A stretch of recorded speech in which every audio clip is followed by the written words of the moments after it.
Coming up here on Global Business, China's economy stays resilient in the first half of the year despite an uncertain global economy, with resilient consumption, robust trade, and strong foreign investment. APEC digital and AI ministers wrap up their Chengdu meeting with a joint statement committing to universal connectivity, digital literacy, and trusted AI to empower the Asia-Pacific region. And the European Central Bank keeps rates unchanged but stays on alert. That's as energy price shocks and Middle East uncertainty cloud the inflation outlook.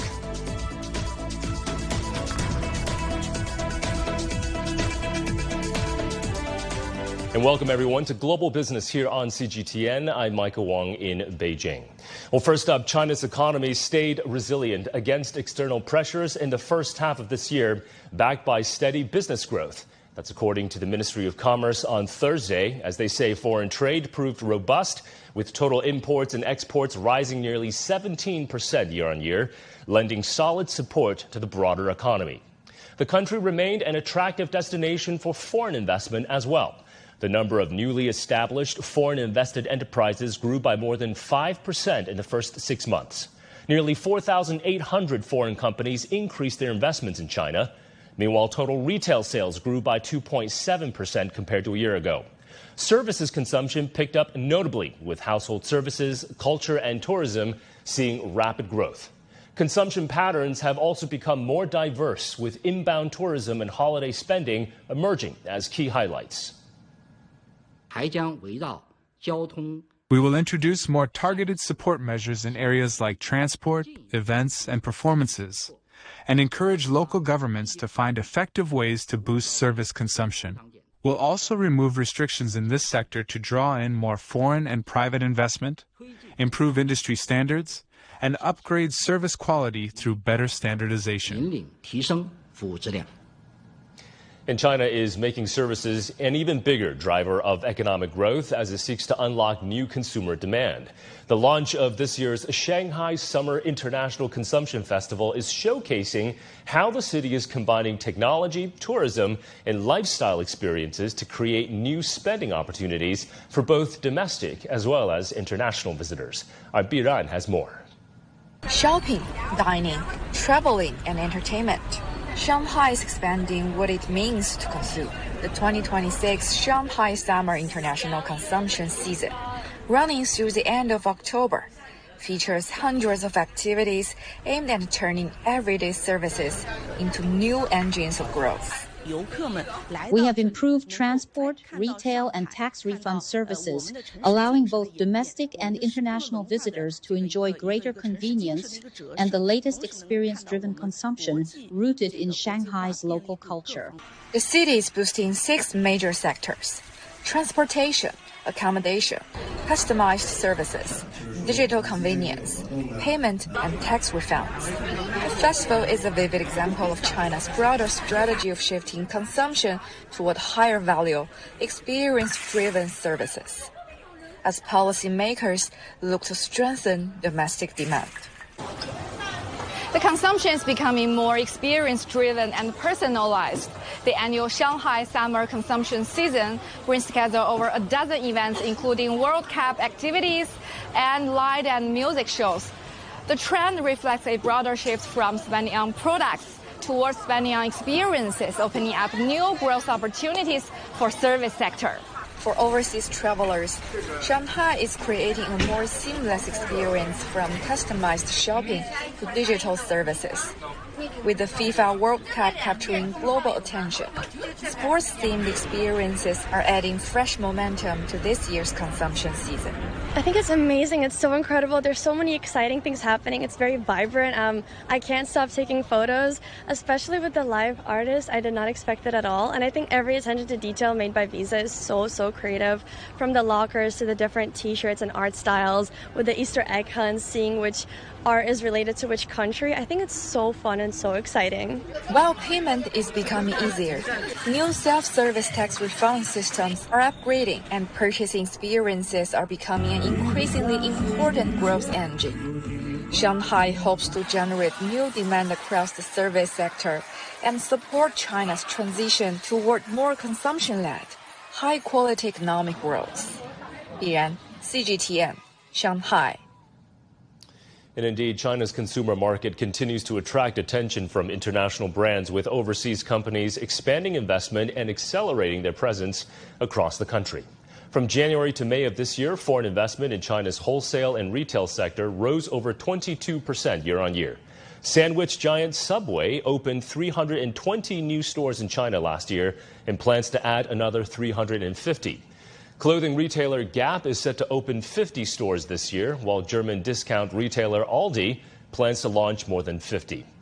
Beijing, Shanghai, Guangzhou, Tianjin, and Chongqing have attracted over 13,000 first stores and flagship outlets from domestic and international brands. And these include German skincare brand Babo's and Swiss chocolate maker Lindt's first flagship stores in China, both located in Shanghai. Foreign brands also accounted for more than 35% of vehicle sales and over 13% of home appliance, digital, and smart product sales under China's trade-in program. Well, despite a challenging global environment and rising protectionism, China's foreign trade has remained resilient and robust. In the first half of this year, total imports and exports topped nearly $3.7 trillion US. So what's behind this number? And why has China been able to maintain the resilience of its industrial and supply chains? Our Xu Yanwen finds out. Scorching heat is gripping many European countries, sending demand for cooling products soaring. At an AC factory in Qingdao in East China's Shandong province, a large order from France is keeping the production lines busy. European orders are surging. Just days ago, we took an urgent order from France for 70,000 units. To handle the rush, the production line quickly switched models. The company has also redesigned its entire AC lineup for Europe to meet stricter green standards.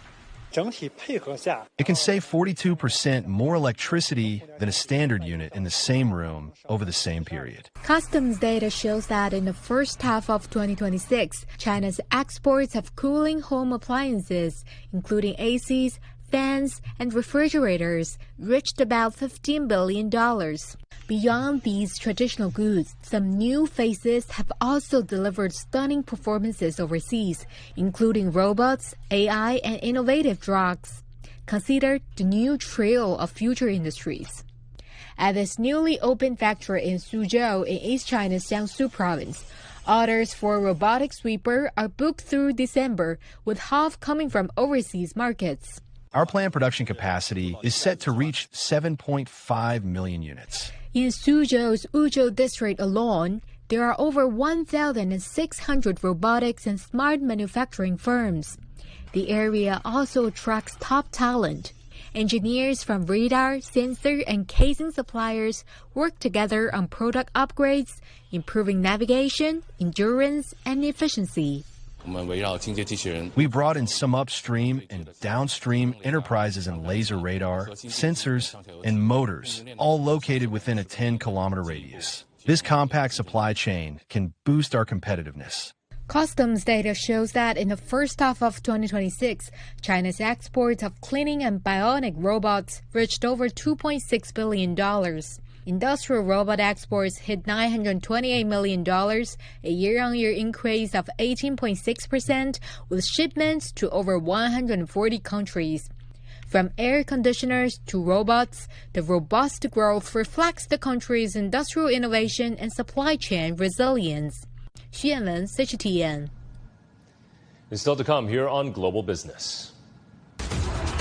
APEC digital and AI ministers wrap up their Chengdu meeting with a joint statement committing to universal connectivity, digital literacy, and trusted AI to empower the Asia-Pacific region.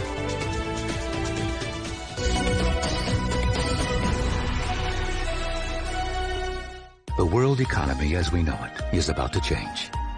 Global business reports highlight emerging markets, developing countries, and dynamic sectors worldwide. We feature top analysts and newsmakers to provide perspectives on every facet of business. From an on-the-ground perspective, we provide you with balanced and objective assessments. Fast, sharp, and insightful. Global Business. Only on CGTN.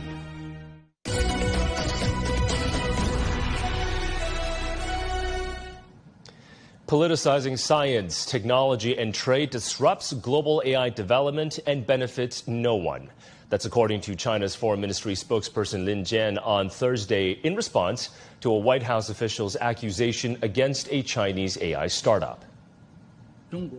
China's development of artificial intelligence is not only the result of advancing high-level self-reliance and strength of science and technology, but also benefits from China's long-standing commitment to the principles of extensive consultation, joint contribution, and shared benefits. All countries should uphold a people-centered approach and ensure that AI is developed for good, promote open, inclusive, universally beneficial, and ethical development of AI, and better serve the progress of human civilization and well-being of the international community. China has always opposed the politicization and weaponization of issues related to science, technology, and trade. Such actions will only disrupt the global development of AI and serve the interests of no party. And the 2026 APEC Digital and AI Ministerial Meeting wraps up in Chengdu, southwest China. As a key mechanism event under the APEC framework, the meeting serves as an important platform for advancing regional cooperation on digital transformation and artificial intelligence. Li Lecheng, China's Minister of Industry and Information Technology, announced that all APEC economies had reached agreement on the Chengdu Declaration, committing to jointly harness digital and AI technologies for the benefit of the Asia-Pacific community. Over more than 3 decades, APEC economies have worked together to move from basic connectivity to broadband to digital transformation and now to AI-empowered growth. Looking back at these achievements helps us to explain where we are today. APEC's work in this area has never been only about technology. It has always been about what technology enables: trade, participation, productivity, services, resilience, development, connectivity, and opportunity. Digital and AI are woven into almost every part of APEC's agenda. Our businesses are ready to innovate. Our people are ready to learn and adapt. Investment capital is ready. The question is whether our policies are ready to help every business and every worker succeed in the AI economy. APEC has always succeeded by anticipating economic change rather than reacting to it. The first digital era connected people. The AI era is transforming how people work. Our task now is to ensure every business and every worker can benefit from that transformation. Well, artificial intelligence is now in action over at Shanghai Port, the world's busiest, and it's dramatically improving efficiency throughout its operations. Our correspondent Zhang Shixuan donned a safety helmet and went to the cargo working area to see exactly how AI is upgrading the port's business. From ship to shore, from stack to gate, is perhaps the most structured chaos on Earth. 55 million units a year, moving 24/7 with no 2 days the same. This place is like a giant puzzle, and the thousands of pieces are the massive containers. And it needs to be solved each and every day. We've mapped over 90 processes, from a container entering the gate to being loaded onto a ship. That's over 4 million data points. Each of the trains you see here can handle up to more than 1,320 different unit containers a day. 2025年啊，我们关灯公司总共是靠泊作业的船舶是达到7500余艘次，那作业量非常快，流动性非常快。 And this is just one of the nearly 10 docks in this city on China's east coast. Welcome to Shanghai Port, the world's busiest container port for 16 consecutive years. The containers may have traveled thousands of miles across the ocean, but the last 2 miles inside the port is a much more complicated journey, or at least it used to be. Shanghai has been operating its first automated port for nearly a decade now. But when AI is added to the mix, scheduled in seconds, real-time tracking of every single crane's operation on the ground. What used to take a human operator hours to plan and execute is now done in seconds. And the AI doesn't just calculate faster, it calculates smarter. From equipment maintenance to shipboard operations, AI agents are woven into every aspect of port operations. It really changes the game. AI agents aren't just navigating this multicolored maze of steel. They're redesigning it in real time, every single day. The AI doesn't just collect data, it connects dots that humans never could. If handovers are incomplete and a vessel has hidden hazards, drivers operating cranes may not have the full picture. That can lead to misalignment or even containers tipping, which is extremely dangerous. So what exactly makes an AI agent different from simple automation? To understand that, we went to the company building them, MYT Technology, the AI arm of Shanghai International Port Group. At launch, the company has 17 large agents, from equipment maintenance to safety coordination to yard planning. A human operator can juggle maybe 6 dispatch points at once, 1 STS crane. But as vessels have grown, we now have over 20 points that can dispatch simultaneously for a single ship. What does AI do? It looks one step further. After these 20 points are dispatched, how does that affect the next round of dispatching? That's something a human simply cannot compute.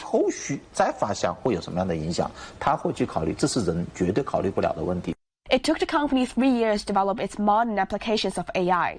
The trigger point was when surging developments in large language models entered the scene. The AI space in China is making all that happen even faster. Overseas, most are closed source, but Chinese LLM companies keep open sourcing. The moment a new model drops, if it's open, we download it, deploy it on our platform, and keep pace. AI agents developed in Shanghai aren't just transforming one port. They are going global, from Central Asia to Southeast Asia, from the Middle East to South America, and it goes far beyond ports and ships. Airports, railways, any cargo-related scenario, we're already deploying our products. This is the story of Shanghai Port. But more than that, it's the story of an industry reimagined and how it's pushing the boundaries even further. 上海港去年是5500万，您觉得到下一个这个坡6000万？ It needs AI, and the better integrated our AI becomes, the faster our throughput grows, while marginal costs decrease simultaneously. 所以 AI 在不断帮我们探索港口运作的极限。 Exactly. The port of Shanghai became the world's busiest without artificial intelligence. But this new technology is pushing its limits even further. It does what it does best: analyzing, learning, and solving the puzzle. Every second of every day. 张诗璇, SMG International for CGTN Shanghai. And up next here on Global Business. The European Central Bank keeps rates unchanged but stays on alert. That's as energy price shocks and Middle East uncertainty cloud the ECB's inflation outlook.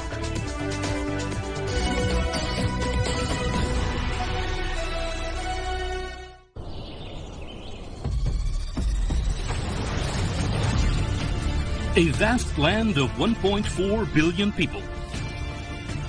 The world's second largest economy. Home to stories of the unexpected, the unimaginable, the breathtaking.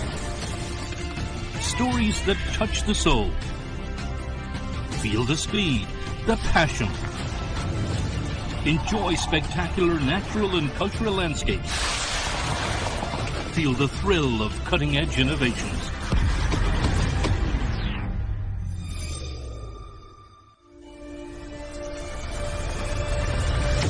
Discovering China.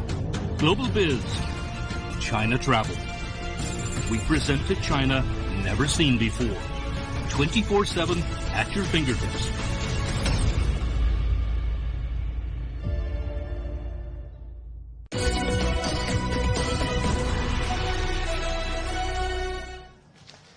All right, moving on now to some other business headlines we are tracking at this hour. The European Central Bank has kept interest rates unchanged on Thursday, but may hike again by autumn. That comes as oil prices have now surged above $95 a barrel amid ongoing conflict over in the Middle East, threatening to reignite inflationary pressures. French business confidence hit a 4-month high in July. That's according to a monthly survey by France's Statistics Bureau out on Thursday. That's as retailers recorded the biggest improvement in sentiment across all sectors. The reading held up well despite fresh Middle East strikes and summer heat waves.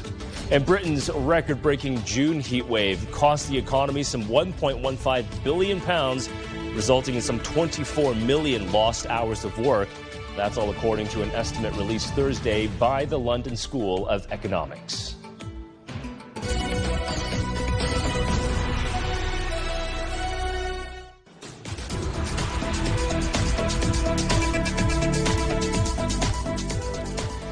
Well, the UK is facing increasingly hot summers, but most homes lack air conditioning, and only a small fraction of tube lines are cooled.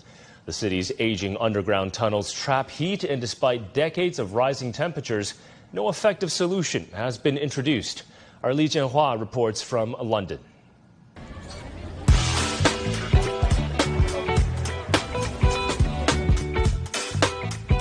When I moved to the UK from Beijing about 3 years ago, one thing immediately stood out for me: air conditioning. You don't get to see AC fans hanging on the outside of buildings at all. Where I come from, temperatures can sometimes go up to 40 degrees Celsius. So without AC, life can be pretty unbearable in hot summer days. And here, most homes don't have AC. And even in the 3 years I've lived here, I've noticed that Britain is becoming hotter and hotter. And the data backs that up. This Met Office analysis shows where weather stations recorded 30 degrees or higher in June, going back to the 1960s. 30-degree heat was once rare in Britain. Now it is becoming much more widespread. And 2025 was the UK's warmest year on record. Well, Britain wasn't built for this. Homes were designed to keep heat in, not out. Simply installing AC isn't always straightforward, especially in conservation areas, including my flat. I could simply buy a portable AC, but electricity is getting just more expensive, so buying an AC is only part of the cost. But the number of homes with AC did increase, doubling to about 4 million over the past 3 years. Still, only around 14% of UK homes have some form of air conditioning. And then you leave home.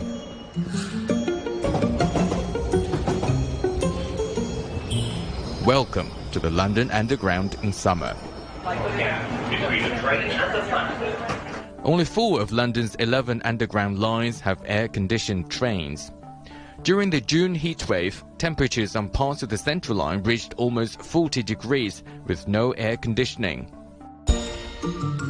Social media are full of memes about surviving the tube in summer now. I'm on Bakerloo right now. There is no AC, it's quite stuffy, and it's just hot air in your face. Imagine if this rush hour. It can be very unbearable for commuters. So once again, why not just install AC? The answer is beneath our feet. Every time a train brakes, it generates more heat. And in these narrow tunnels, the heat gets trapped. By simply adding air conditioning could create yet another problem. You cool the train, but dump even more heat into the tunnel. The London Underground is more than 160 years old, the world's oldest metro system. It simply wasn't designed for summers like this. And on the hottest days, passengers can even be advised to avoid traveling. And it's not just homes or the underground. More than 1,300 schools, 60 hospitals, and more than 350 care homes also face high heat risk. Let me bring you back to 1976, the benchmark for a brutally hot summer in the country. The advice was simple: stay in the shade, save water, and interestingly, share a bath. Britain's response to extreme heat was largely about enduring it. Well, 50 years later, the same Trafalgar Square, the problem remains and intensifies, but still, there are no effective measures rolled out yet. And Tunisia is enduring severe economic strain as soaring temperatures drive electricity demand to record heights. Authorities have enforced rolling blackouts, but they are crippling businesses and homes across multiple regions and compounding widespread water disruptions. Our Adnan Chouauchi has more from Tunis. Record-breaking summer heat waves have pushed Tunisia's power grid to its absolute limit. To prevent a total system collapse, state authorities have enforced rolling blackouts during the peak heat of the day. The state is seriously failing its citizens. As you can see, the heat is unbearable, yet they cut the electricity at midday. They do not consider whether a household has an elderly woman relying on oxygen or a sick person. The economic fallout is hitting small businesses hard. In local markets, erratic supply surges are destroying commercial appliances and spoiling temperature-sensitive inventory. When the electricity is cut, what are we supposed to do? Throw everything away? shop owners don't have the means to replace what they lose. Food, chocolate and other products spoil. People cannot live like this, damaging all the equipment I depend on for my business. Energy analysts warn that the current deficit is structural, exposing a grid entirely unequipped for climate-induced consumption spikes. Nearly 50% of the electricity consumed in Tunisia during the summer is used for air conditioning. The country's electricity infrastructure was simply not designed to cope with such high demand. The escalating crisis has triggered political blowback. President Kais Saied is demanding state accountability as public outrage mounts over the synchronized outages. Power cuts can happen at certain times, and that is not unusual. What is not normal is this frequency across so many regions and often at the same time. Those responsible must take responsibility and find solutions. While coastal residents can escape the Mediterranean to cool off, inland communities remain trapped, completely dependent on an unreliably powered grid to survive the heat. The summer's heat wave has exposed the strain on Tunisia's electricity network. Strengthening the grid will be key to meeting future peaks in demand. Abdel Shawishi, CGTN, Tunis. And the World Bank has warned that El Nino conditions are likely to push up agricultural commodity prices, posing fresh inflation risks to the global economy. In its Commodity Markets Outlook report, the World Bank noted that extreme rainfall and temperature anomalies typically drive up prices for food and vegetable oils. The IMF also projects that the climate phenomenon could push up global non-energy commodity prices by about 5%, with the impact lasting some 6 months to a year or more. Emerging economies are expected to feel the effects most acutely as price pressures spill over through trade and energy markets. Meanwhile, a Brazilian central bank survey found that the new El Nino cycle is expected to fuel inflation through this year and next, with food prices bearing the brunt. And with that, we're going to wrap up this edition of Global Business here on CGTN. I'm Michael Wong here in Beijing. Thanks for joining us. We'll see you again next time.